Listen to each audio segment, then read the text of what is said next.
ये देखते हैं आज एमए सेमेस्टर 1 में क्वेश्चन में क्या पूछा गया है। तो बोला गया है किन्हीं 5 प्रश्नों के उत्तर दे जिनमें प्रश्न संख्या 1 अनिवार्य है। ठीक है, तो हम लोग ऑब्जेक्टिव सबसे पहले देख लेते हैं।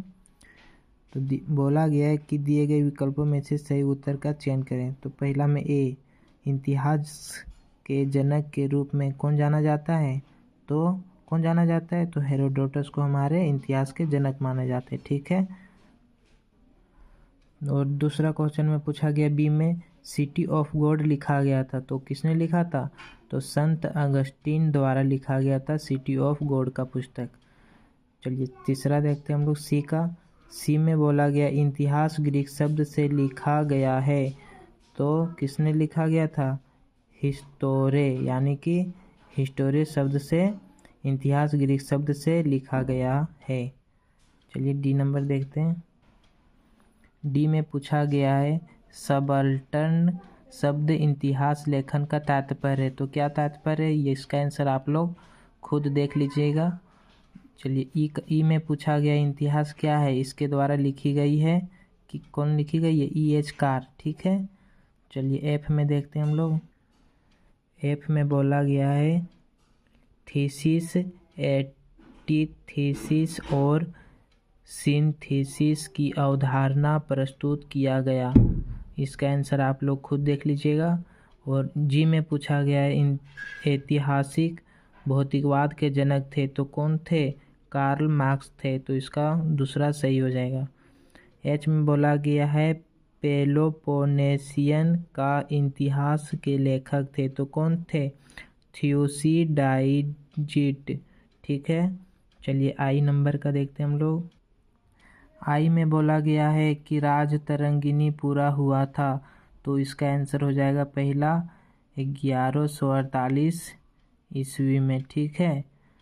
और जे में पूछा गया है अकबरनामा के तीसरे भाग को किस नाम से जाना जाता है? तो तीसरे भाग को आइन ए अकबरी के नाम से जाना जाता है, दूसरा सही हो जाएगा। ठीक है। चलिए बी नंबर देखते हैं। निम्नलिखित में से किन्हीं 4 पर संक्षिप्त टिप्पणी लिखें। प्रत्येक प्रश्न 3 नंबर का है। तो इसमें बोला गया ए नंबर में टोयनबी, बी में है वास्तुनिष्ठता का अर्थ, सी में है प्रत्यक्षवाद का अर्थ, डी में है राज तरंगिनी के बारे लिखना है, और ई में इतिहास लेखन में साम्राज्यवादी अवधारणा, और एफ में लिखना है ऐतिहासिक भौतिकवाद। चलिए दूसरा क्वेश्चन जो कि 12 नंबर का है, इधर 4 को बनाना है। तो दूसरा में है इतिहास से आप क्या समझते हैं, इसकी परिभाषा की विवेचना करें। तीसरा में है इतिहास और राजनीतिक शास्त्र के संबंधों का वर्णन करें। चौथा में है कार्यकरण संबंध पर एक निबंध लिखें। पांचवा में है यूनान इतिहासकारों का इतिहास दर्शन में योगदानों की विवेचना करें।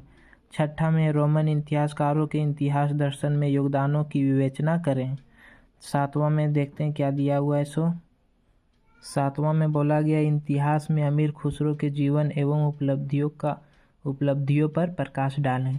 और 8वां नंबर में डी कौशाम्बी कौन थे? डी कौशाम्बी की देनों की विवेचना करें। और 9 में पूछा गया इतिहास लेखन में राष्ट्रवादी दृष्टिकोण की समीक्षा करें। तो यहाँ पे हमारा क्वेश्चन ख़त्म होता है। एमए सेमेस्टर 1 में पूछा गया था, यही सब क्वेश्चन आता है एग्ज़ाम में, बाकी बात अलग से भी आप पढ़ सकते हैं। अगर आप मेरे चैनल में न्यू हो तो सब्सक्राइब कर लें, ऐसा ही वीडियो लाते रहते हैं ताकि आपके पास जल्द से जल्द पहुंच जाए और एग्ज़ाम की तैयारी भी अच्छा से हो जाए, इसलिए सब्सक्राइब करने ना भूलें। और कौन से सब्जेक्ट में वीडियो चाहिए वो चीज़ बोल दीजिएगा ताकि हम आप लोगों को PDF दे सकें। Thanks for watching. आशा है कि आप ज़रूर सब्सक्राइब करेंगे। तो मिलते हैं हम आगे की वीडियो में। ठीक है।